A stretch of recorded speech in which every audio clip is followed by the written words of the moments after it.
आप देख रहे हैं न्यूज 24। आपके साथ मैं हूं मानक गुप्ता। शाम के 5 बज रहे हैं और आपको पता है आज 7 मार्च है 2022। उत्तर प्रदेश का विधानसभा चुनाव अब अपने आखिरी 1 घंटे में है। 7वें चरण यानी आखिरी चरण की वोटिंग अब से 1 घंटे बाद 6 बजे खत्म हो जाएगी और इसीलिए न्यूज 24 की टीवी स्क्रीन देखकर आपको अंदाजा हो गया होगा कि न्यूज 24 टुडेज चाणक्य का एनालिसिस आपके सामने बस आने वाला है। इसके अलावा बाकी सारे एग्जिट पोल्स जो कि अलग अलग सर्वे एजेंसियां करती हैं, उनके आंकड़े भी हम आपको एक ही जगह दिखाएंगे। एग्जिट पोल का महापोल, न्यूज 24 टुडेज चाणक्य का एनालिसिस, जिसका आपको बेसब्री से हर चुनाव के वक्त इंतजार रहता है, वो भी बस आने वाला है।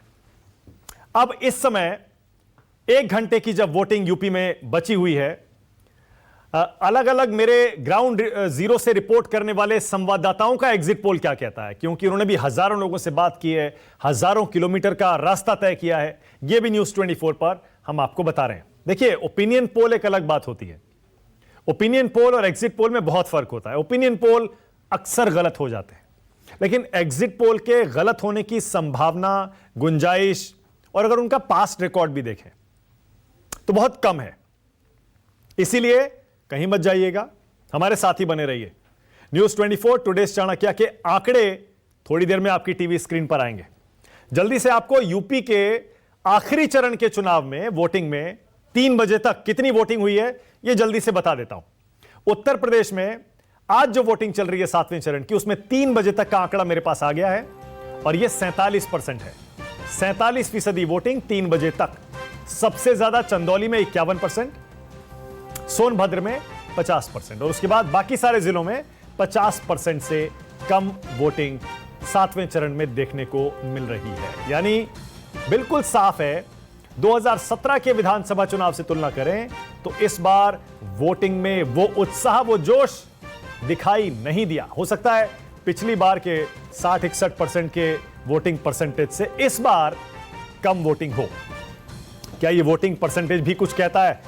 थोड़ी देर में उस पर भी बातचीत करेंगे, लेकिन पहले जल्दी से आपको न्यूज 24 टुडेज चाणक्य के एनालिसिस की और बाकी सारे एग्जिट पोल्स की इस महा कवरेज में मेरे साथ जो मेहमान जुड़ रहे हैं उनसे परिचय करा दूं। मेरे सहयोगी राजीव रंजन मेरे साथ लाइव जुड़े हुए हैं, जिन्होंने, जैसा मैंने पहले बताया, सैकड़ों हजारों किलोमीटर का रास्ता उत्तर प्रदेश के चुनाव में और चुनाव के बिल्डअप में तय किया। और जैसा राजीव खुद बता रहे थे, बाकी सारे एग्जिट पोल्स करने वाली जो एजेंसियां हैं, उनसे ज्यादा सैंपल, बड़ा सैंपल तो राजीव का होगा। इन्होंने 20-30 हजार लोगों से अब तक बात कर ली होगी। राजीव अपना एग्जिट पोल क्या है थोड़ी देर में आपको बताएंगे, लेकिन मेरे साथ जो बाकी मेहमान हैं उनसे भी परिचय कर लीजिए। अपराजिता सारंगी बीजेपी की लोकसभा सांसद है, वो लाइव जुड़ गई हैं। कांग्रेस से चरणजीत सिंह सापरा, उनको भी आप देख पा रहे हैं अपनी टीवी स्क्रीन पर। समाजवादी पार्टी से अतुल सक्सेना आ गए हैं। मेरे साथ मोहित गुप्ता अकाली दल से आ गए हैं और अर्शदीप हैं जो कि माफ करिए, अकाली दल से मोहित गुप्ता हैं और शरद गुप्ता सीनियर जर्नलिस्ट और पॉलिटिकल कमेंटेटर थोड़ी देर में मेरे स्टूडियो में आने वाले हैं। सबसे पहले राजीव, अपने दर्शकों को यह बताना बहुत जरूरी है, क्योंकि अक्सर लोग कंफ्यूज हो जाते हैं कि एग्जिट पोल और ओपिनियन पोल में फर्क क्या होता है। वो फर्क मैं समझाऊंगा आपके साथ ही, आपकी मदद से थोड़ी देर में। लेकिन पहले राजीव रंजन का एग्जिट पोल क्या कहता है उत्तर प्रदेश के चुनाव को लेकर। एक बार फिर से राजीव, आपका एग्जिट पोल क्या कह रहा है? देखिए मानक, वैसे तो एग्जिट पोल इतनी बड़ी बड़ी एजेंसियां करती हैं, कई बार वो भी गलत हो जाती है, तो मैं राइडर पहले ही लगा देता हूं कि हो सकता है मेरा भी एग्जिट पोल गलत हो जाए, लेकिन मैं दे के रहूंगा। और दूसरी बात ये है कि पहली बात तो मैं ये बताना चाहता हूं, जो एग्जिट पोल पहला मेरा जो 2-3 चीजें हैं। पहली चीज तो यह है कि मेरी स्पष्ट मान्यता है, मेरे एग्जिट पोल के हिसाब से इस बार की 403 उत्तर प्रदेश की विधानसभा सीटों में 5% से ज्यादा सीटें किसी तीसरे पक्ष को नहीं मिलेगी। मतलब ये कि पिछली बार 10% सीटें, तकरीबन 40-42 सीटें बसपा, कांग्रेस और दूसरे लोग जो निर्दलीय या दूसरे लोग थे वो पा गए थे। इस बार ये आंकड़ा 20 से 22 से ज्यादा जाने वाला नहीं है। 380 सीटों का बंटवारा भारतीय जनता पार्टी और समाजवादी पार्टी के दोनों के जो गठबंधन है, इन्हीं के बीच में होगा। अब इसमें भी मुझे, अब एग्जिट पोल चूंकि आने वाला है, मैं ये अपना एग्जिट पोल आपको बता रहा हूं, मुझे नहीं लगता कि भारतीय जनता पार्टी अकेले दम पर या समाजवादी पार्टी अकेले दम पर 200 का आंकड़ा पार कर पाएंगे। मैं अकेले दम की बात कर रहा हूं। भारतीय जनता पार्टी के साथ दो बड़ी पार्टियां हैं, निषाद और अपना दल, उनको निकाल करके मुझे ऐसा लगता है कि भारतीय जनता पार्टी को 200 सीटों का आंकड़ा अकेले दम पर पाना मुश्किल होगा। ठीक वैसे ही समाजवादी पार्टी के लिए भी 200 का आंकड़ा पार कर पाना मुश्किल होगा। अपने गठबंधन दलों के साथ ही यह मेजॉरिटी का जो हाफ मार्क है उसको क्रॉस करेंगे, ऐसा मेरा मानना जमीन पर देखते हुए। और ये लड़ाई जो है वो कहीं ऐसी नहीं दिखाई दे रही कि कोई पार्टी 280 सीट पाएगी और कोई पार्टी 100 सीट पाएगी। 150 सीटें दोनों पक्ष, गठबंधन दोनों पक्ष क्रॉस करेंगे, इसकी गारंटी है। 200 को पार करके कौन आगे जाएगा, ये थोड़ा टुडेस चाणक्य के ऊपर भी छोड़ देते हैं। ओके राजीव, आपने बहुत इंटरेस्टिंग एनालिसिस किया है और बहुत इंटरेस्टिंग एग्जिट पोल दिया है आपने जो सबसे बड़ी बात कही है, जिस पर मुझे बहुत ज्यादा दिलचस्पी है, मुझे हैरानी भी है। आपने कहा 403 सीटें हैं उत्तर प्रदेश की विधानसभा में, आपने कहा 380 सीटें, 403 में से 380 बीजेपी और एसपी को जाएंगी। यानी बहुजन समाज पार्टी, कांग्रेस, असदुद्दीन ओवैसी, आम आदमी पार्टी और बाकी छोटे छोटे इंडिपेंडेंट्स, इनको 20 से 23 सीटों में ही संतोष करना पड़ेगा। 380। राजीव। हाँ, और माना कि एक बात और, आपने असदुद्दीन ओवैसी का जिक्र कर दिया, तो चुनाव के पहले उनकी बहुत चर्चा थी। मैं ये भी दावे के साथ कहता हूं कि असदुद्दीन ओवैसी का कोई भी उम्मीदवार, 2 उम्मीदवारों को छोड़ करके, क्योंकि अभी मैं उनका नाम नहीं लेता हूं, 2-3 उम्मीदवारों को छोड़ के असदुद्दीन ओवैसी का कोई भी उम्मीदवार 5000 से ज्यादा वोट उत्तर प्रदेश के चुनाव में नहीं पाएगा। ओके, वेरी इंटरेस्टिंग, बहुत बढ़िया। और राजीव, ये भी आप कह रहे हैं कि अकेले अपने दम पर बीजेपी और समाजवादी पार्टी 200 का आंकड़ा नहीं छू पाएंगी, यानी उनको अपने सहयोगियों पर निर्भर करना पड़ेगा।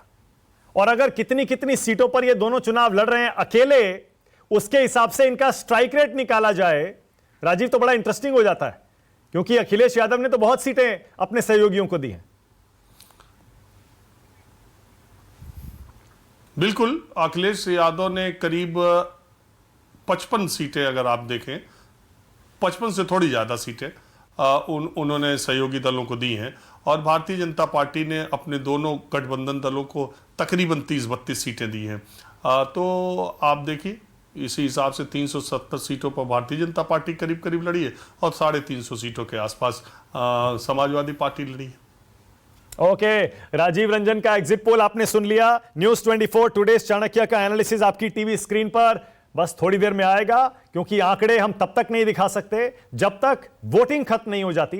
चुनाव आयोग का निर्देश है। चुनाव आयोग के निर्देशों का पालन करते हुए न्यूज़ 24 टुडेस चाणक्य का एनालिसिस आंकड़े दिखाएगा 6 बजे के बाद। लेकिन जैसे मैंने बताया, ग्राउंड जीरो से पूरा चुनाव कवर करने वाले मेरे सहयोगी अपना अपना एग्जिट पोल आपको देते रहेंगे। उनको क्या लगता है, क्योंकि उन्होंने भी सैकड़ों हजारों लोगों से बात की है। राजीव रंजन का हो गया विश्लेषण।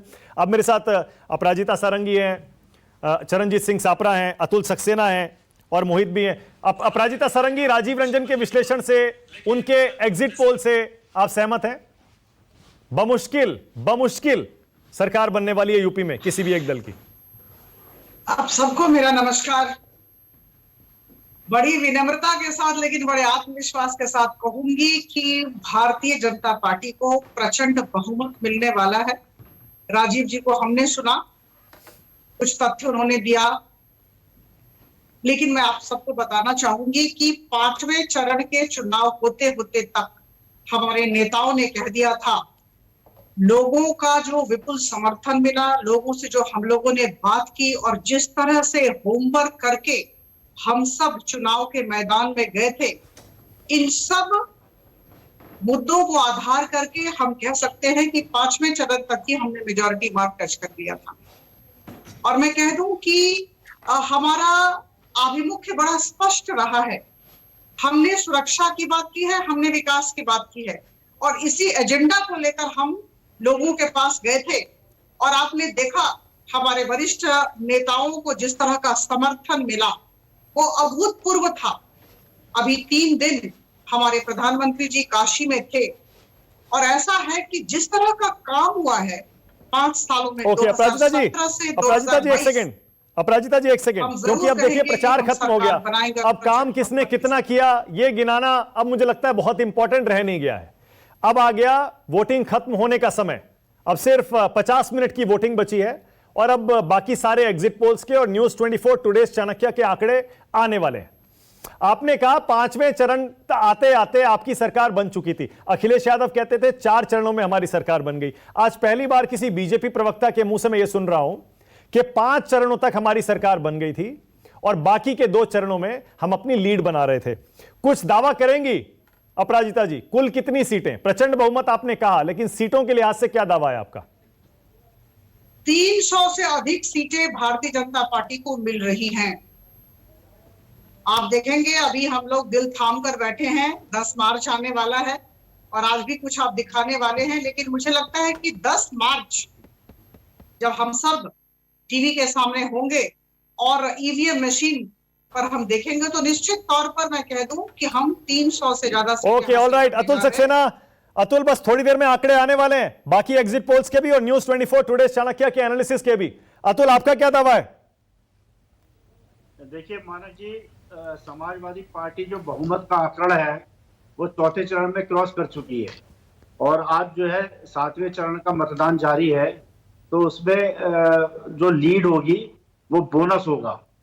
तो जिस तरीके से यदि आप कहते हैं तो देखिए अखिलेश यादव जी की सुरक्षा बढ़ाने का कार्य हो चुका है। उनके बंगले जो योगी सरकार ने छीने तो उस पर रंगाई पुताई चालू हो चुकी है, वो भी काम संपूर्ण होने वाला है। और आप देखिए लखनऊ आगरा एक्सप्रेस वे पे रंगाई पुताई हो रही है। और तो और माना जी, मुख्यमंत्री ऑफिस कार्यालय में जो फाइलें हैं, जो भ्रष्टाचार जिसमें हुआ है, उस फाइलों को जलाने का कार्य पहले ही कर लिया गया है। तो समाजवादी पार्टी 10 मार्च को बड़े ही बहुमत के साथ सरकार बनाने जा रही है। इसके लिए हम उत्तर प्रदेश की जनता का बहुत बहुत हृदय से आभार करते हैं, धन्यवाद करते हैं, अभिनंदन करते हैं, वंदन। अच्छा अतुल, कुछ सुन रहे थे, खबरें आ रही थी कि कुछ अधिकारियों ने अखिलेश से चुपके चुपके मिलना भी शुरू कर दिया है, उस पर भी कुछ दावा, कुछ बता दीजिए, कुछ आपको पता है तो। नहीं, मिलना ही नहीं शुरू किया मानक जी। माननीय अखिलेश यादव जी को ब्यूरोक्रेसी के लोग पिछले 15 दिन से 20 दिन से गुड मॉर्निंग के 4-4 5-5 बार मैसेज भेजते थे। अल्टीमेटली उन ब्यूरोक्रेट्स का नंबर अखिलेश जी को ब्लॉक करना पड़ा। तो ये चीजें चल रही हैं। अच्छा। क्योंकि अफसरशाही समझ चुकी है कि हवा बदल चुकी है। मतलब आपके हिसाब से अफसरशाही का एग्जिट पोल सीधा सीधा अपना इशारा कर चुका है, उनका ओपिनियन पोल, एग्जिट पोल भी पता नहीं मुझे, पहले ही कर चुका है। अच्छा ठीक है। पहले ही कर गुड चुका मॉर्निंग वाला मैसेज कितने बजे आता था?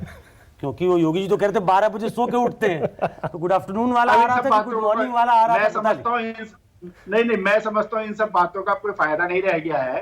उठने उठाने का कार्यक्रम तो पूरा हो गया, जनता ने अपना जनादेश दे दिया है, तो अब इन चीजों को छोड़िए, इसका कोई फायदा होने वाला नहीं है। ठीक है, ओके। चरणजीत सिंह सापरा और मोहित, 1 सेकंड में आ रहा हूं, क्योंकि आज देखिए बहुत इंपॉर्टेंट डे है। अब 5:13 हो रहे हैं, 37 मिनट बचे हैं 7वें चरण का यूपी का मतदान खत्म होने में, और उसके बाद आंकड़े धड़ाधड़ आपकी टीवी स्क्रीन पर आएंगे। न्यूज 24 टुडे चाणक्य का एनालिसिस क्या कहता है वो भी हम आपको बताएंगे, और साथ ही जो बाकी एग्जिट पोल हो रहे हैं सर्वे एजेंसियों की तरफ से, उनके आंकड़े भी महापोल में न्यूज 24 आपको दिखाएगा। लेकिन हाँ सुकेश, पोलिंग 6:30 बजे तक है। हाँ, सोनभद्र में और एक और जिला में भूल गया, शायद वहां 6:30 तक है। तो यानी कि हमें 6:30 तक वेट करना, हमें 7 बजे तक वेट करना पड़ेगा। जो गाइडलाइन है उसके मुताबिक वोटिंग खत्म होने के आधे घंटे बाद तक हम कोई आंकड़ा नहीं दिखा सकते, तो हम पहला आंकड़ा 7 बजे ही दिखा पाएंगे, जो मेरी जानकारी है रीडिंग। ओके सुकेश, नहीं बड़ा अच्छा मौका भी है ये, क्योंकि अक्सर दर्शक वैसे बहुत स्मार्ट हैं हमारे, लेकिन फिर भी अक्सर ओपिनियन पोल और एग्जिट पोल की बारीकियों में वो हमेशा डिबेट करते रहते हैं, बहस करते रहते हैं। ओपिनियन पोल और एग्जिट पोल में जो उनके नतीजे रहे हैं उसमें भी बहुत फर्क है। एग्जिट पोल ज्यादा सही रहे बजाय ओपिनियन पोल के।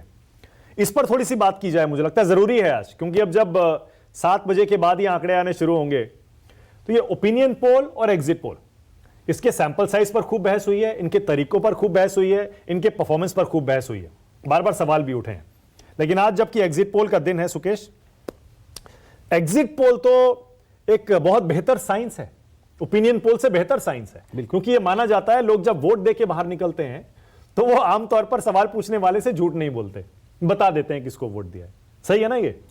उससे भी बेटर अगर आप देखें तो उसको कहते हैं कि आप पोस्ट पोल एनालिसिस जब करते हैं, जब अगले दिन उससे पूछते हैं, उसके अगले दिन उससे पूछते हैं, टेलीफोन पे पूछते हैं, इन पर्सन जाके पूछते हैं, तो वो और भी बेटर होता है।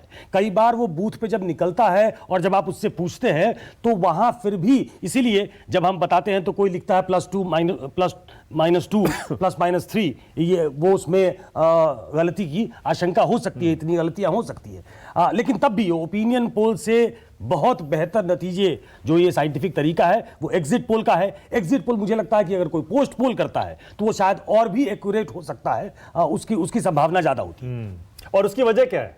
क्या वजह है कि ओपिनियन पोल लोग ज्यादा अपनी बात छिपा जाते हैं या सही नहीं बताते हैं, और जब वोट दे के निकलते हैं तो बेहतर बताते हैं, और एक आध दिन बाद और बेहतर बताते हैं?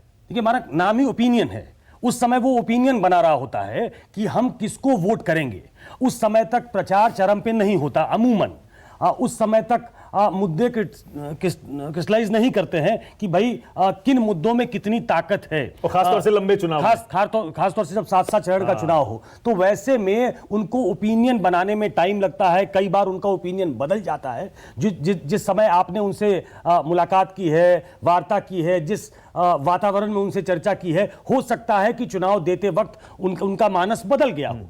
जब वो एग्जिट पोल आप करते हैं तो वो वोट दे के आ चुका होता है, तो संभावना ये होती है कि अब इसने वोट दे दिया है तो अब ये सही बताएगा कि इसने, क्योंकि एक ही सवाल होता है कि अमूमन कि आपने वोट किसको दिया, फिर आप पूछते हैं कि किन मुद्दों पे दिया, नहीं दिया, जिसका ब्यौरा आप देखेंगे, और फिर आप देखते हैं किस जाति ने किसको वोट किया, आप कितना उसको अंदर तक खंगालना चाहते हैं, उसकी पूछताछ होती है। लेकिन पहला सवाल होता है कि आपने वोट किसको दिया। अमूमन ये माना जाता है कि वोट डालने के बाद वोटर सही बता रहा है, और जिसकी मैं चर्चा कर रहा हूं ये विधा जो है वो पोस्ट पोल एनालिसिस जिसको कहते हैं, तो वो अपने घर चला गया।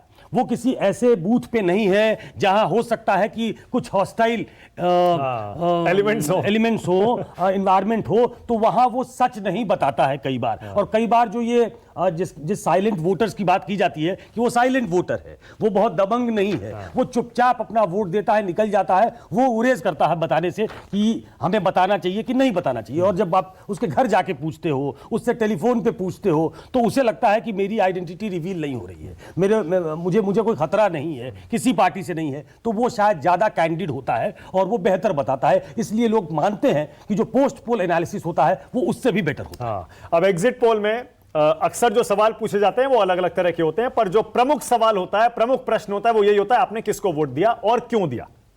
न्यूज 24 टुडेज चाणक्य का जो एनालिसिस है उसमें वोट देकर बाहर निकले लोगों से जो सवाल पूछे गए, उसमें मैं सवाल ये तो बता ही सकता हूं आपको, आंकड़े बाद में, क्योंकि अभी हम दिखा नहीं सकते और अभी पूरी तरह से आंकड़े हमारे पास हैं भी नहीं। सवाल यह पूछा गया, इस बार आपने क्या देखकर अपना वोट दिया। न्यूज 24 टुडेज चाणक्य के एनालिसिस में वोट देकर बाहर निकले लोगों से पहला सवाल यही किया गया, आपने इस बार क्या देखकर वोट दिया। क्या पॉलिटिकल पार्टी और कैंडिडेट, क्या आपने विकास पर वोट दिया, क्या आपने भ्रष्टाचार पर वोट दिया, या फिर स्थानीय मुद्दों पर वोट दिया, या फिर कोई और अन्य मुद्दे थे जिन पर आपने वोट दिया। उसके नतीजे क्या आए बाद में आपको बताएंगे। दूसरा सवाल पूछा गया, क्या आप अपने राज्य में सरकार बदलना चाहते हैं, सीधा हां या नहीं, उसका जवाब ऐसे होता है। और तीसरा सवाल किया गया, जाहिर है वो जाति का विश्लेषण है कि कौन सी जाति ने कौन सी पार्टी के उम्मीदवारों को अपना मत दिया है। जहां तक यूपी है, वहां पर जो प्रमुख जातियां हैं सबको पता है। ये आज का जो चयन है मानक, उसमें ये तय हो जाएगा, ये जो जाति वाला जो कॉलम है वो बताएगा कि जिन जातियों के साथ एक रेनबो कोलिशन बनाने की बात हुई और जिसके आधार पे बीजेपी अपनी जीत सुनिश्चित कर पाई थी 2014 में, 17 में, 19 में, वही खेल करने की कोशिश अखिलेश यादव ने की है। क्या वो चलता है कि नहीं चलता है, अगर वो चलता है तो कितना चलता है, वो इससे पता लगेगा। हाँ बिल्कुल, इसके आंकड़े थोड़ी देर में आपकी टीवी स्क्रीन पर आएंगे। लेकिन चरणजीत सिंह सापरा, आपने भी बहुत सारे लोगों से बात की है, आप तो जमीन से जुड़े नेता भी हैं, खूब घूमते भी हैं, और अब तो कांग्रेस पार्टी भी जहां जहां चुनाव होता है वहां वहां अपने प्रवक्ताओं को और पूरे देश के नेताओं को भेजती है। आपका एग्जिट पोल या ओपिनियन पोल क्या है अपना खुद का, सापरा जी बोलिए। देखिए, जिस तरह से मैं भी उत्तर प्रदेश में गया था, उत्तराखंड, पंजाब, ये सारी जगहों पर मैं गया था। जो उत्तर प्रदेश की बात है, जहां पर हमने देखा कि भारतीय जनता पार्टी ये मुझे एको आ रहा, जरा एको क्लियर करा दीजिए जी। जो Bharatiya Janata party double engine की बात कर रही थी, तो मेरे ख्याल से ये डबल इंजन की सरकार जो थी, आपके एग्जिट पोल वालों ने ठीक सवाल पूछा कि किन मुद्दों पर आपने वोट दिया, तो वहां पर मुद्दे ये भी थे, तानाशाही भी मुद्दा था, धार्मिक द्वेष मुद्दा था, बेरोजगारी मुद्दा था, महंगाई भी मुद्दा थी उत्तर प्रदेश के अंदर। और इन सारे विषयों से कहीं ना कहीं भारतीय जनता पार्टी के गली से लेकर के दिल्ली तक के नेता, यानी खुद प्रधानमंत्री, इन तमाम सारी बातों पर चर्चा करने से बचते रहे। उन्होंने क्या चर्चाएं की, 80 और 20 की चर्चा की, या फिर कब्रिस्तान की चर्चा की, अब्बा जान की चर्चा की, इस तरह की, यानी धार्मिक द्वेष और विभाजन की राजनीति और ध्रुवीकरण की राजनीति को पुरजोर वहां पर भारतीय जनता पार्टी ने आगे लाना चाहा। लेकिन जमीनी मुद्दे थे महंगाई के, महिला उत्पीड़न का था, लॉ एंड ऑर्डर की सिचुएशन थी कि भाई विवेक तिवारी की मौत कैसे हो गई, कोई पता नहीं चला, वो गुप्ता जी की मौत कैसे हो गई, अरुण वाल्मीकि की मौत किसने उसको मारा। ये तमाम सारे मुद्दे थे जो जमीनी स्तर पर लोगों के जहन में थे कि यहां पर लॉ एंड ऑर्डर की सिचुएशन, मात्र ये कह देना कि बुलडोजर चला दो या ठोक दो, इस तरह से लॉ एंड ऑर्डर नहीं होता है किसी भी राज्य का। तो लोगों के मन में ये भी बातें उतरी हैं कि ये तो बुलडोजर और ठोक दो वाली नीति चलाने वाली सरकार है, एक कन्वीनियंट और कलेक्टिव पॉलिटिक्स करने वाली और राज्य को आगे लेकर के चलने वाली सरकार को चुनना है और बदलाव लाना है। ये मुझे उत्तर प्रदेश में जमीनी स्तर पर निश्चित रूप से दिखा है। ओके, कुछ थोड़ा बता दीजिए ना सापरा जी, मुझे पता है आप ये तो नहीं कहना चाहेंगे कि कांग्रेस की सरकार आ रही है, सीधे सीधे खुल के बोल दीजिए। थोड़ी देर में अभी आ जाएंगे आंकड़े एग्जिट पोल्स के और हमारे एनालिसिस के भी, न्यूज़ 24 टुडे चाणक्य एनालिसिस के। थोड़ा खुल के बता दीजिए, यूपी में किसकी सरकार आ रही है, पंजाब में किसकी आ रही है, उत्तराखंड में किसकी आ रही है, गोवा मणिपुर में भी बता दीजिए। देखिए, निश्चित रूप से उत्तर प्रदेश की जनता ने जो आदरणीय प्रियंका गांधी जी के मुद्दे थे उनकी सराहना की। जिस तरह से लड़कियों को प्राथमिकता देने की बात उन्होंने की है, उन्होंने लड़की हूं, लड़ सकती हूं, ये कहते हुए मेरे ख्याल से 400 में से 159 सीटें उन्होंने महिलाओं को दी है। मतलब ये सिद्ध करना चाहा कि महिलाओं को कांग्रेस पार्टी प्राथमिकता देना चाहती है और दे भी रही है। तो इसी तरह से अभी जैसे 8 मार्च को चुनाव तो खत्म हो जाएंगे, लेकिन 8 मार्च को एक महिलाओं की बड़ी रैली रखी जिसमें ये 159 पूरे उम्मीदवार जो है, महिला जो है वो भी आएंगी और भी कई सारी प्रोमिनेंट महिलाएं वहां पर आएंगी। तो प्रियंका गांधी जी और कांग्रेस पार्टी ये बताना चाहती है कि ये जो मुद्दा है ये मात्र उत्तर प्रदेश तक नहीं रहेगा, इस मुद्दे को हम पूरे देश में महिलाओं का जो राजनीति में योगदान है उसको बढ़ावा देना चाहते हैं। अगर आप पंजाब की बात करें तो वहां पर हमारी सरकार ने जो काम किए हैं उसके आधार पर, और जिस तरह से चन्नी साहब ने पिछले 111 दिनों में लगातार निर्णय लिए,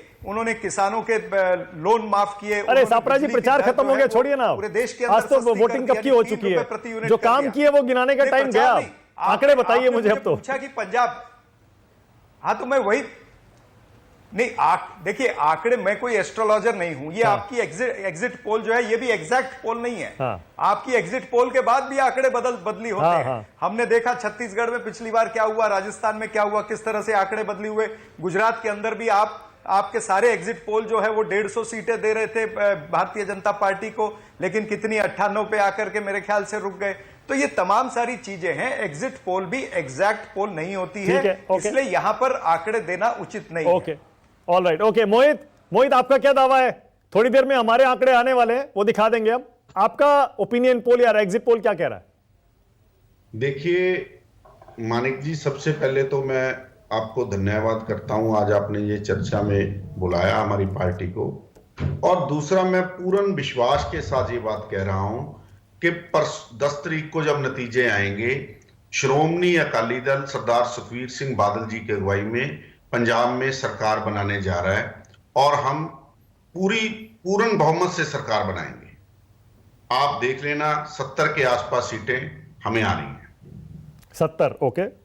117 में से 70 सीटों का दावा अकाली दल की तरफ से मोहित कर रहे हैं। सुकेश, थोड़ी देर पहले अभी राजीव रंजन को मैंने कहा कि आपका एग्जिट पोल क्या कहता है। भाई वो तो खुद अपने आप में पूरा हजारों लोगों से बात करके आए। राजीव को लाइए जरा स्क्रीन पर। तो राजीव ने अपना जो एग्जिट पोल दिया बड़ा दिलचस्प है, उस पर थोड़ी चर्चा करना बहुत जरूरी है। राजीव कहते हैं इस बार 403 में से 380 सीटें बीजेपी और सपा के बीच बंटने वाली हैं और बाकी पार्टियों को 20 से 25 सीटों पर संतोष करना पड़ेगा, नंबर एक। दूसरा, वो कहते हैं कि अपने दम पर न बीजेपी न समाजवादी पार्टी 200 के आंकड़े को पार कर पाएगी, उनको सहयोगियों पर, अपने अपने सहयोगियों पर निर्भर करना पड़ेगा। इतनी कांटे की टक्कर है और बाकी और कोई फाइट में है नहीं। आप इससे सहमत हैं? नहीं, पहली बात जो वो कह रहे हैं वो बिल्कुल सही है। अगर पहले दिन से हम सब ये कह रहे हैं कि ये कॉन्टेस्ट जो है वो बाइपोलर कॉन्टेस्ट में तब्दील हो चुका है, वो उसकी तरफ इशारा कर रहे हैं कि 380 सीटें ऐसी हैं, 370-80 सीटें ऐसी हैं जहां सीधा सीधा मुकाबला है, वो सपा और भाजपा में बढ़ जानी है या उनके सहयोगियों में बढ़ जानी है। तो पहली बात पे मैं उनसे सहमत हूँ। दूसरा जो वो कह रहे हैं वो शायद बेटर पोजीशन में है बताने के, क्योंकि उन्होंने अपने प्रोग्राम के माध्यम से सुदूर देहात तक सफ़र किया है। मैं जिन अपने सहयोगियों से, जिनमें राजीव भी शामिल हैं, उनसे जो मैंने बातचीत की और मेरा जो एक सेंस है, मैं लगातार ये कह रहा हूं कि बहुत क्लोज कॉन्टेस्ट है, लेकिन मुझे लगता है कि एक एज बीजेपी को उसमें है। मैंने कल भी जैसे 5वें चरण और 6ठे चरण का एक एग्जाम्पल दिया था कि 5वें चरण में महिलाओं ने 5% ज़्यादा वोट किया है, 6ठे चरण में महिलाओं ने 11% ज़्यादा वोट किया है पुरुषों से। पुरुषों ने 51% वोट किया, महिलाओं ने 62% वोट किया। तो ये एक आम तौर पे जो मान्यता है कि वो वोटर जो है वो नरेंद्र मोदी को पसंद करने वाले वोटर है, वो भाजपा की सरकार को पसंद करने वाले वोटर है, क्योंकि वो डायरेक्ट बेनिफिशियरी हैं। और मैं बार बार कह रहा हूं कि एक अलग जाति बना ली है, बहुत सारे एंटी इनकम्बेंसी सरकार के खिलाफ थी। ऐसे काल में जब चुनाव होगा, जब वो कोरोना से उबर रहा हो, ऐसे में कोई भी सरकार हो, जहां जो भी प्रादेशिक सरकारें रही हैं उनके खिलाफ एक एंटी इनकम्बेंसी होगा। वैसे में जब महंगाई का दोहरा झटका लगने लगे, लोगों की नौकरियां गई हैं, वो झटका था, वो अभी भी है। तो महंगाई है, अनएम्प्लॉयमेंट है, ये तमाम इश्यूज थे। लेकिन जो फ्री राशन और उसमें योगी सरकार का जो अपना चीनी, नमक, तेल जो ऊपर से जो केंद्र सरकार दे रही है, उसके अलावा जो दिया गया, मुझे लगता है कि वो महिलाओं के अंदर एक सॉफ्ट कॉर्नर पैदा कर रहा है बीजेपी के लिए। तो मेरे कहने का जो बेस है वो ये है कि शायद महिलाएं इस बार जो बेल आउट कर रही हैं सरकार को, वो महिलाएं हो सकती है। ये मेरा असेसमेंट है। हो सकता है कि वो हेवाया चला जाए, मुझे मालूम नहीं। मैं अभी तक कह रहा हूं कि 7वें चरण, और आज मैं अपने सहयोगियों से ऐसे बात नहीं कर पाया हूं एग्जिट पोल के चक्कर में, नहीं तो आज का चरण भी बहुत इंपॉर्टेंट है। वो इसलिए क्योंकि मैं कह रहा हूं कि बहुत क्लोजली कंटेस्टेड ये है, मुकाबला है। लेकिन आज भी मैं कहता हूं, आज के चरण के बाद जब फीडबैक कुछ लेंगे तो शायद और बेहतर तरीके से कह पाऊंगा उसको। लेकिन अभी भी मैं मानता हूं कि एक एज बीजेपी को होना चाहिए। और एक बात और बता दूं, पहले और दूसरे चरण में मानक जिन महिलाओं के बारे में मैं बात कर रहा था, उसमें प्रीडोमिनेंटली एक किसान आंदोलन की वजह से वहां पे सबसे ज्यादा चर्चा हुई कि सपा और आरएलडी को एज है, क्योंकि जाट वोटर जो है वो आरएलडी की तरफ उसका झुकाव हो गया है। उस दौरान भी महिलाओं ने बहुत कम वोट नहीं किया है, वो 1-1.5% का ही फासला है। तो महिलाएं हर जगह बढ़ चढ़ के वोट कर रही हैं। तो क्या वो बेल आउट कर रही हैं? मैं ये फ्लैग कर रहा हूं कि क्या ये समाजवादी पार्टी या दूसरा गठबंधन उसको मिस कर रहा है क्या, कि महिलाओं ने सरकार को बेल आउट किया है? तो मेरे कहने का जो बेसिस है वो महिलाएं हैं कि महिला शायद योगी और मोदी की सरकार को की नैया पार लगा दे। ओके, राजीव रंजन को लाइए। राजीव, अपने एग्जिट पोल पर आपने सुकेश का विश्लेषण सुना। महिलाएं हो सकता है कि वो इस बार डिफरेंस पैदा करें दोनों पार्टियों में, इस कड़े मुकाबले में। आपकी क्या राय है? क्योंकि आपने भी जाकर महिलाओं से, पुरुषों से, देहात की महिलाओं से, शहरों की महिलाओं से सबसे बात की है। आपका क्या कहना है राजीव? देखिए मानक, आज बातचीत की शुरुआत में ही मैंने आपसे कहा था कि भारतीय जनता पार्टी इस इलेक्शन को इसको जो 80-20 का चुनाव करना चाहती थी, वो चुनाव पहले चरण से लेकर 7वें चरण तक नहीं हो पाया। भारतीय जनता पार्टी चुनाव जिन चीजों पर लड़ रही है, जो उसका मजबूत प्लैंक है, उसमें कानून व्यवस्था, लॉ एंड ऑर्डर सबसे ऊपर है, और राशन और ये जो लाभार्थी हैं और राशन लाभार्थियों की जब बात होती है तो पुरुषों से ज्यादा महिलाएं इस चीज को देखती हैं। सुरक्षा की बात, लॉ एंड ऑर्डर की बात को महिलाएं ज्यादा वोकल रहती हैं, ज्यादा महसूस करती हैं, ज्यादा उन बातों को बोलती हैं। मैंने आपको पहले ही कहा था कि ये इलेक्शन जो है वो 80-20 का नहीं हो पाया। ये इलेक्शन भारतीय जनता पार्टी जिन मुद्दों पर ज्यादा तेजी से लड़ी है या जो मुद्दे उसे लड़ाई में बनाए रख पाए हैं, अब उसको जिताते हैं या लड़ाई में बना रख पाते हैं, तो यही वो मुद्दे हैं, राशन, लाभार्थी और लॉ एंड ऑर्डर। सिर्फ इसी मुद्दे पर ये बीजेपी के पास यही मुद्दे रह गए थे, जिसकी वजह से मैंने पहले भी आपसे कहा था कि पहली बार ऐसा है कि माइनॉरिटी में, एक तो सारी जातियों में भारतीय जनता पार्टी को वोट मिला है, और अगर आप रिलीजन वाइज भी देखेंगे तो मुझे बहुत सारे माइनॉरिटी के लोग दिखे जो पहले के चुनाव में बोल भले देते हो काम होता है, अच्छा है, ये है, वो है, हम भी भारतीय जनता पार्टी चाहते हैं, लेकिन इस बार वोट करते हुए भी दिखे। कई बार मैंने माइनॉरिटी के लोगों को देखा जो पोलिंग के बाद से निकल रहे थे, उन्होंने ये कहा कि हमने योगी मोदी को वोट दिया है। तो इस तरीके से अगर आप देखें तो भारतीय जनता पार्टी को लड़ाई में बनाए रखने के यही वो मुद्दे रहे थे, जिसकी वजह से है। नहीं तो भारतीय जनता पार्टी को उत्तर प्रदेश के इन चुनाव में अगर ये भी मुद्दे न रहते तो बड़ा मुश्किल हो जाता लड़ाई में। हाँ, बिल्कुल सही है। अतुल अब देखिए, क्योंकि जैसे मैं लगातार कह रहा हूं, अब तो वोटिंग खत्म होने वाली है, अब तो एक घंटा भी मुश्किल से वोटिंग बची है। अब थोड़ा सा अगर ईमानदारी से बात की जाए, क्योंकि अतुल वोटिंग खत्म होने तक तो आपके अलग दावे होंगे, जाहिर है हर पार्टी यही कहती है हम जीतेंगे, हम जीतेंगे, हम जीतेंगे, और सरकार पूरी तरह से फेल है, प्रचंड बहुमत आएगा, वो एक सेट लाइन है। थोड़ा ईमानदारी से अगर अब अपना खुद का विश्लेषण बताते हुए अतुल आप बताएं, क्या वाकई इतना क्लोज कॉन्टेस्ट जितना राजीव बता रहे हैं, इतना आपको नजर आ रहा है अतुल? देखिए मानक जी, 2017 से मैं अपना एग्जिट पोल जरूर देता आया हूं, जो मेरे तमाम सोशल मीडिया पे उपलब्ध रहता है। चाहे वो 2017 में उत्तर प्रदेश का चुनाव का मैंने एग्जिट पोल अपना दिया हो, या आम आदमी पार्टी का दिल्ली में दिया हो, तो अभी भी चूंकि मेरा जो एग्जिट पोल है, मैं ठीक 7 बजे आपको इसकी पूरी जानकारी दे दूंगा। और मानक जी एक बात और बताता हूं कि जब भी मैं अपना एग्जिट पोल देता हूं तो जब मतगणना होती है, रिजल्ट आता है, उसमें मात्र 1-2 सीटों का ही प्लस माइनस होता है, इससे ज्यादा होता नहीं है। पर इतना जरूर, अच्छा एक सेकंड, आप अपना एग्जिट पोल हर बार देते हैं अतुल? हर बार देता हूं और सोशल मीडिया पे उपलब्ध है, आप जाकर के क्या बात है। और कैसे देते हैं, कैसे कलेक्ट करते हैं ये सैंपल? ये भी आपको बताऊंगा मैं। हाँ। आप 7 बजने दीजिए, आने दीजिए, अगली बार जब हम आपके साथ डिबेट पे होंगे वो भी आपको बताएंगे।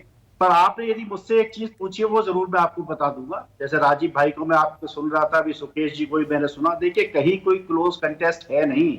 इतना जरूर बता देता हूँ, समाजवादी पार्टी और भाजपा में जीत का अंतर 100 सीटों का होगा कम से कम। समाजवादी, ये मैं आपको बता देता हूँ स्पष्ट, और कितना होगा ये मैं आपको इसकी पूरी जानकारी 7 बजे के बाद दे दूंगा। ठीक है, ऑल राइट। नहीं मैं समझ रहा हूं, क्योंकि अगर आप बाकायदा साइंटिफिक तरीके से एग्जिट पोल करवाते हैं, करते हैं, उसे रिलीज करते हैं, तो फिर आपको भी चुनाव आयोग के निर्देश का पालन करना चाहिए। शरद जी स्टूडियो में आ गए हैं, हमारे इलेक्शन एक्सपर्ट हैं। शरद जी को लाइए जरा टीवी स्क्रीन पर। शरद जी, अब क्योंकि अब आंकड़े दिखाने में थोड़ा सा समय है, अभी सुकेश बता रहे थे कि 2 जिलों में आधा घंटा के लिए वोटिंग भी बढ़ा दी गई है, उसके बाद आधा घंटा और वेट करना पड़ेगा आंकड़े देने के लिए जी। आपका एग्जिट पोल, आपका ओपिनियन पोल क्या कह रहा है, क्या होने वाला? अब तो दे सकते हैं, अब तो वोटिंग ज्यादा प्रभावित नहीं होगी ऐसा लगता है। नहीं, फिर भी रुक जाना चाहिए जब, लेकिन मैं लगातार एक ही चीज़ मानता रहा हूँ, जो मैं गया भी था यूपी, और जो लोगों से बात भी हो रही है, तो उसको लेके मेरा एक ही मानना था कि जिस तरीके से इस बार समीकरण बदले हैं, जातीय समीकरण बदले हैं, और जिस तरीके से लोगों की धारणाएं बदली हैं, वो 2017 से बिल्कुल उलट है।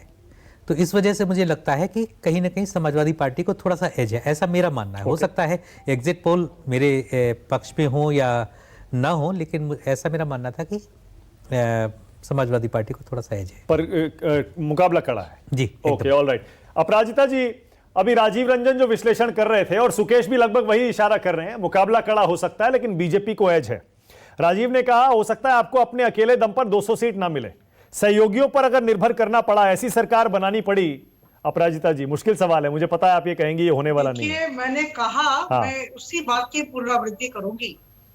मैं स्लेंडर मेजॉरिटी की बात ही नहीं कर रही हूँ, मैं एज की बात ही नहीं कर रही हूँ। जिस तरह से हम लोगों ने काम किया है और जिस तरह से हमें इस पूरी प्रक्रिया में जन समर्थन मिला, हम प्रचंड बहुमत से आ रहे हैं और दूसरी बार सरकार बनाएंगे। और जैसा कि आप जानते हैं, लोग उत्तर प्रदेश की 24 करोड़ जनता जानती है, हम लोगों ने भरपूर काम किया है। विकास और सुरक्षा ये दो हमारे मुद्दे रहे हैं। और मैं आपको कहता हूं कि जहां तक विकास की बात है, अंत्योदय पर हम लोगों ने बड़ा ही मैं कहूंगी जोर दिया। अच्छा रुकिए ना अपराजिता जी, जो गरीब श्रेणी के लोग हैं उनके लिए जितने भी कार्यक्रम थे वो उन तक पहुंचे, इस दिशा में हम लोगों ने भरपूर प्रयत्न किया। बड़ी अच्छी मॉनिटरिंग हुई है।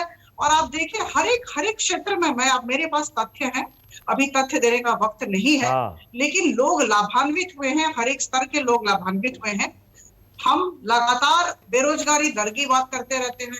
2017 में 17% था बेरोजगारी दर। अच्छा सुनिए अपराजिता जी ये सारी बातें बहुत हो चुकी हैं, आज थोड़ा नतीजों की, एग्जिट पोल की बात करते हैं।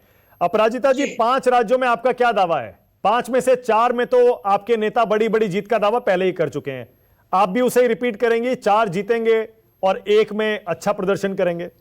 बिल्कुल, आपने मेरे मुंह की बात छीन ली। देखिए ऐसा है कि हम 4 राज्यों में, जैसा कि आप जानते हैं, मणिपुर, गोवा, उत्तराखंड, उत्तर प्रदेश में सरकार बनाएंगे और अच्छे ढंग से सरकार बनाएंगे। और जहां तक पंजाब का सवाल है, बहुत ही अच्छा प्रदर्शन होने वाला है। ऐसा प्रदर्शन पंजाब में भारतीय जनता पार्टी की तरफ से पहले नहीं हुआ था।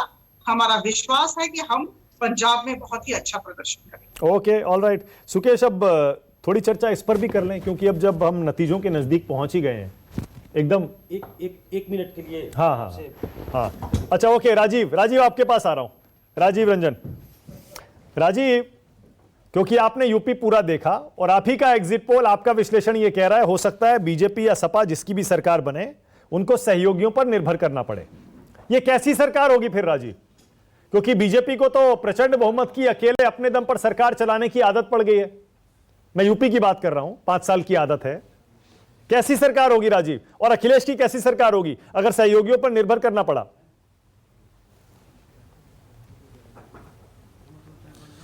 देखिए अखिलेश, मैंने आपको पहले बताया, अखिलेश यादव ने तो 50 से ज्यादा सीटें गठबंधन दलों को दी हैं। दूसरी बात यह है कि भारतीय जनता पार्टी ने भी 30-35 सीटें दी हैं और गठबंधन दलों के साथ सरकार चला रही। देखिए मानक, मैंने पहले आपको कहा कि ये इतना करीबी लड़ाई, शरद जी देखिए वरिष्ठ पत्रकार हैं, हम लोगों के सबके वरिष्ठ हैं, जो लोग भी उत्तर प्रदेश में आए थे वो लोग कंफ्यूज तो हो ही गए, जो जितना घूमा वो और ज्यादा कंफ्यूज हो गया।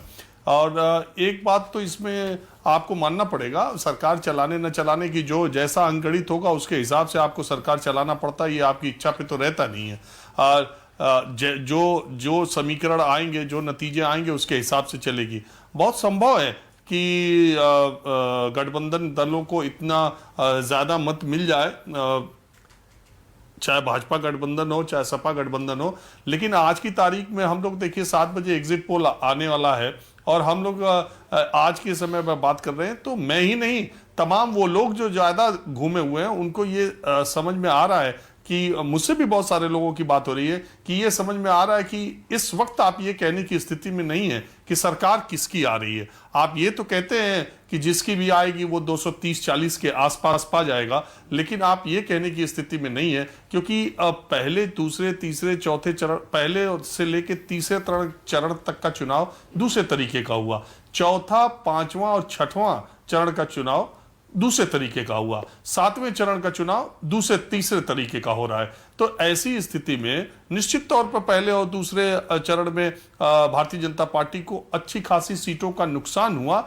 जिसकी संभावना, जिसकी अपेक्षा उसको थी, लेकिन उसकी भरपाई आने वाले चरणों में भारतीय जनता पार्टी उसी पैमाने पर कर पाई, ये देखने वाली बात है। दूसरी बात है मानक, मैं 75 जिले उत्तर प्रदेश में आते हैं, मैं ये मानता हूं कि भारतीय जनता पार्टी हो सकता है पिछली बार कुछ हारी हुई सीटों को जीत ले, लेकिन कोई ऐसा जिला 75 जिलों में नहीं मुझे दिखाई पड़ता है जिसमें भारतीय जनता पार्टी को 1 सीट का 2 सीट का नुकसान न हो रहा हो। तो ऐसी स्थिति में अगर ये एवरेज 2 का जाता है तो उसको 150 का नुकसान होता है, अगर ये एवरेज 1 का जाता है तो उसको 75 सीटों का नुकसान होता है। तो कम से कम उसे 75 सीटों का नुकसान होना तय है। और दूसरी बात है, मैंने ये कहा कि कुछ सीटें जो वो हारी थी वो जीत भी सकती है। कुछ सीटें ऐसी हैं जो पिछले चुनाव में भारतीय जनता पार्टी हार गई थी, लेकिन वो इस चुनाव में पक्के तौर पर जीतेगी। ऐसी भी सीटें हैं जो जिलों के हिसाब से जिन्हें मैं बता सकता हूं। तो ऐसी स्थिति में अगर हर जगह 2 सीटों का नुकसान हुआ तब तो 150 सीटों का नुकसान हो जाता है। अगर एक ही सीट का नुकसान होता है तो 75 सीटों का नुकसान हो जाता है। नई सीटें 40 या 45 जीतती है तब तो वो अपनी गठबंधन दल के साथ 250 240 तक आ सकते हैं। अगर 150 के नुकसान के बाद जीतते हैं तो फिर उनके पास वही हाफ मार्क पार करना बहुत मुश्किल होगा। तो ये बड़ा तकनीकी है मेरे हिसाब से। शरद जी इस पर ज्यादा बताएंगे। मैं तो बार बार आपसे कह रहा हूं कि मैं इतना ज्यादा घूम चुका हूं कि कंफ्यूज भी हो चुका हूं। ओके शरद जी, राजीव ये कह रहे हैं 2 बातें बड़ी इंटरेस्टिंग कह रहे हैं। एक कह रहे हैं कि बीजेपी और सपा में बढ़ जाएंगी 380 सीटें, बाकी को मिलेंगी सिर्फ 20 से 25। और दूसरा ये कह रहे हैं बीजेपी सपा को अपने दम पर 200 नहीं मिलेंगी, उनको सहयोगियों पर निर्भर करना पड़ेगा। आप इससे सहमत हैं? सहमत हूं भी और थोड़ा सा नहीं भी हूं। हाँ। इसलिए नहीं हूं कि जैसा सभी लोग कह रहे हैं कि अगर मिलेगा तो लैंडस्लाइड टाइप का मिलेगा, और जो मुद्दे हैं, जो इश्यूज हैं, जो समीकरण हैं, देखिए पिछली बार भारतीय जनता पार्टी के गठबंधन के पास 325 सीटें थी, उसमें सहयोगी भी शामिल थे। ठीक है। सहयोगियों में से अपना दल इस बार साथ है, लेकिन बाकी सहयोगी बीजेपी का साथ छोड़कर जा चुके हैं। फिर कुछ ऐसे लोग थे जो बीजेपी के साथ थे, चाहे स्वामी प्रसाद मौर्य हों और कई ऐसे नेता हैं जो बीजेपी के साथ थे, जो इस बार बीजेपी का साथ छोड़कर चले गए हैं। तो वो भी थोड़ा सा नुकसान बीजेपी को हो रहा है। तीसरी बात जो बीजेपी के हक में नहीं है कि पिछली बार जैसा हम लोगों ने CSDS के सर्वे में भी देखा था, पोस्ट पोल सर्वे में, कि 91% जाटों ने पिछली बार बीजेपी के पक्ष में वोट किया था। वो पहली और दूसरे चरण की बात जो राजीव कह रहे हैं बिल्कुल सही है कि उसकी वजह से काफ़ी नुकसान हो रहा है।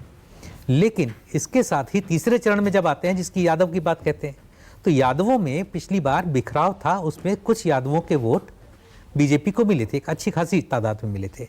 इस बार यादवों के वोट मुझे नहीं लग रहा है कि बिखराव है उसमें।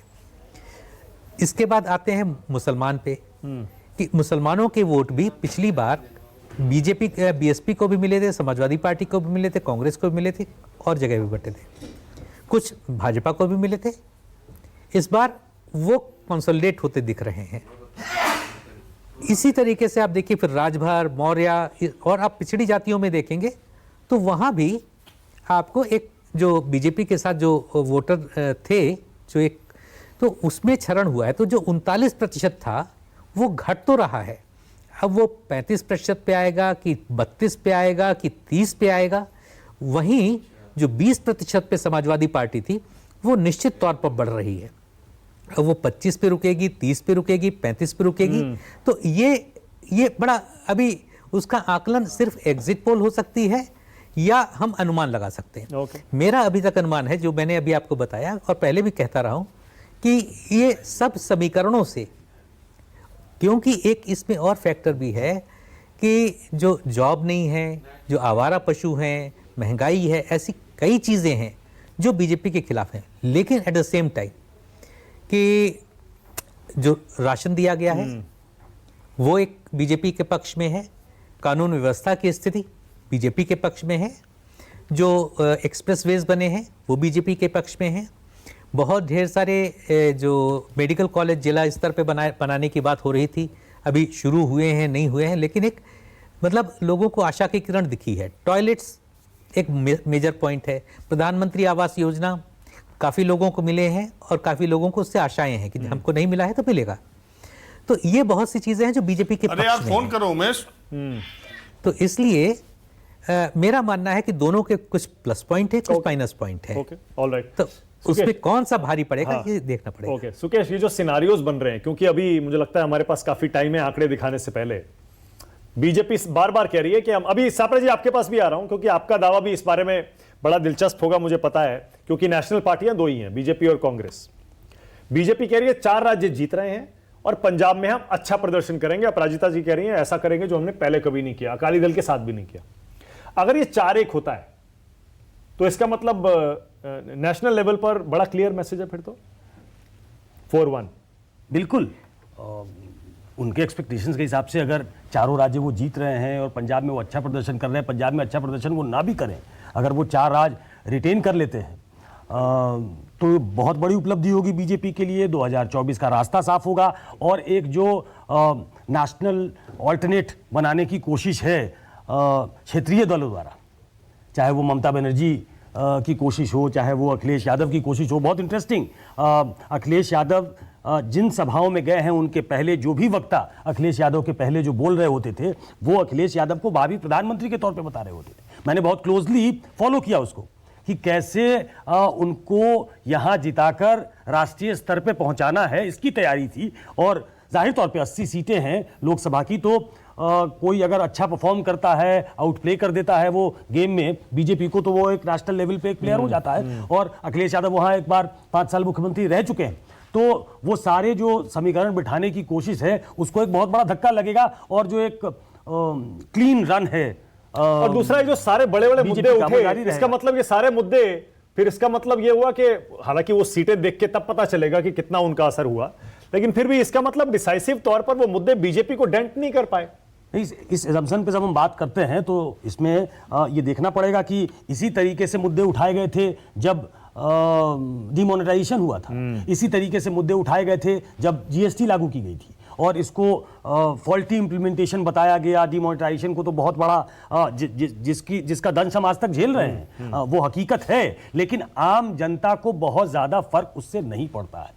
उसके जीवन पे पड़ा हो, लेकिन उसे लगता है कि हमारे लिए बहुत ये मैटर नहीं करता है, वो आम लोगों तक परकोलेट करके नहीं जा पाया। उसमें बीजेपी सक्सेसफुल हो गई कि ये उनके फायदे में था, ये देश के फायदे में था। मैं बार बार कहता हूं कि जो इस बार हिंदू सेंटिमेंट 80-20 जो नहीं चला है और उसकी चर्चा नहीं हुई है, उसके पीछे एक बड़ी वजह मुझे ये लगता है कि जिस क्लेवर तरीके से बीजेपी ने हिंदुत्व को राष्ट्रवाद से जोड़ दिया है, अब वो हिंदुत्ववादी राष्ट्रवादी हो चुके हैं। एक बड़ा वर्ग तैयार कर लिया है बीजेपी ने। बीजेपी का बहुत 24/7 इलेक्शन मशीनरी जब लगती है तो ये होता है। उन्हें मालूम है कि बहुत दिन तक हिंदुत्व, और मैं पिछले कुछ समय में कई बार ये कह चुका हूं, at the risk of repeating कहता हूं, एक बीजेपी के बड़े नेता ने मुझे एक जमाने में बताया कि कोई विवादित ढांचा आप गिराते हो उसके वोट मिलते हैं, विध्वंस का वोट मिलता है, मंदिर बनाने का वोट नहीं मिलता। ये मुझे उन्होंने बताया था। तो शायद बीजेपी को ये मालूम है कि जो हो चुका उससे अब आगे बढ़ना है, मंदिर बन गया है, ये इशू अब उस लेवल पे लोगों को एक अपनी तरफ झुकाने के लिए काफी नहीं है। तो उन्होंने बहुत क्लेवरली उसको नेशनलिज्म से जोड़ दिया है। तो हिंदुत्व और राष्ट्रवाद जो है अब वो उसका एक ब्लेंड बन गया है। बिल्कुल। अब जाहिर है कि अब थोड़ा सा इंतजार और करना पड़ेगा। न्यूज 24 टुडे चाणक्य का एनालिसिस आपकी टीवी स्क्रीन पर, विश्लेषण हम करते रहेंगे, सारे सिनारियोज भी आपको बताते रहेंगे, ग्राउंड रिपोर्ट आपको बताते रहेंगे, सारे मेहमान अपना अपना विश्लेषण, अपना अपना दावा, अपना अपना एनालिसिस, अपने अपने आंकड़े आपको देते रहेंगे। लेकिन फिलहाल हमारी कवरेज में एक छोटा सा ब्रेक ले रहा हूं। ब्रेक पर जाने से पहले सापरा जी आप कुछ कहना चाह रहे थे, मैं चाह रहा हूं आप भी 5 राज्यों में से दावा क्या कर दीजिए। 5 राज्यों में आपका क्या दावा है सापरा जी? देखिए मानक जी, अगर भारतीय जनता पार्टी ये कहती है कि वो 4 राज्य जीत रहे, तो मैं कहना चाहूंगा कि एलिस इन द वंडरलैंड वो एक कहावत है, वो हो रहा होगा उनके दिमाग में। कहीं किसी रूप में वो उत्तराखंड नहीं जीत सकते, ना ही गोवा, क्योंकि उनकी सरकार अगर उत्तराखंड में जीतना होता तो 3-3 मुख्यमंत्री बदली ये किए हैं उन्होंने। यही दिखाता है कि वो कितने वहां पर कमजोर हो चुके थे। गोवा के अंदर लोगों ने नई सरकार, नई पार्टियों को एंट्री देने से मना किया है, तो वहां पर कांग्रेस जीत करके फिर आएगी। ये मैं आपको वस्तुस्थिति बताता हूं। पंजाब में जिस तरह से हमने काम किया उसके आधार पर पंजाब में फिर कांग्रेस पार्टी जीत करके आएगी। तो ये, और मणिपुर के अंदर जिस तरह से एक प्रोग्रेसिव अलायंस हुआ है, वो प्रोग्रेसिव अलायंस भी जीत करके आएगा, मैं आपको बताऊं। सापरा जी, मैं 2 चीज कहना चाहता हूं उसके पहले कि हम ब्रेक लें। एक, अगर आप मुख्यमंत्री बदलने की बात करते हैं तो पंजाब में आपने भी मुख्यमंत्री बदला है, तो वही चस्पा आप पे भी होगा। और दूसरा, क्या आपको लगता है बदली हुए क्या क्या क्या एक मिनट, मेरा दूसरा सवाल मेरा दूसरा सवाल भी साथ ही ले लीजिए कि क्या आपको हाँ, लगता हाँ, है जी, कि जी। आम आदमी पार्टी ने उत्तराखंड में क्या नुकसान किया है क्या आपका? देखिए, मैं आपने मुख्यमंत्री बदली करने की बात की। उत्तराखंड के अंदर 3 मुख्यमंत्री भारतीय जनता पार्टी के बदली हुए 3 या 4 महीने के दौरान, लेकिन पंजाब के अंदर 1 मुख्यमंत्री बदली हुआ, और उस जो बदली हुआ मुख्यमंत्री उसने किस तेजी से काम किया ये भी वहां की जनता ने देखा। तो आप उत्तराखंड को और पंजाब को आप मिला नहीं सकते, ये मेरा कहना है। और जहां तक आपने आम आदमी पार्टी की बात की उत्तराखंड के अंदर, मुझे नहीं लगता कि उत्तराखंड की जनता जो है वो आम जो इंटीरियर है, मैं तो इंटीरियर में भी गया हूं, अल्मोड़ा और उसके आगे भी गया हूं, वहां पर आम आदमी पार्टी का कोई बड़ा दृश्य नहीं था। शहरों के अंदर उनका थोड़ा बहुत दृश्य जरूर नजर आ रहा था। ओके, ऑलराइट, एक छोटा सा ब्रेक लेना पड़ेगा, वक्त की नजाकत है, ब्रेक लेना पड़ेगा। लेकिन न्यूज 24 टुडे चाणक्य का एनालिसिस जारी है। आंकड़े थोड़ी देर में, बाकी सारे जो एग्जिट पोल हैं उनका भी महापोल न्यूज 24 पर आपको दिखाएंगे। नमस्कार, मैं हूं मानक गुप्ता। अगर आपको हमारा ये वीडियो पसंद आया हो तो इसे लाइक और शेयर जरूर करें, और हां, हमें सब्सक्राइब और फॉलो करना ना भूलें ताकि आप देश और दुनिया की कोई खबर मिस ना करें। तो जुड़े रहिए हमारे साथ और देखते रहिए न्यूज 24।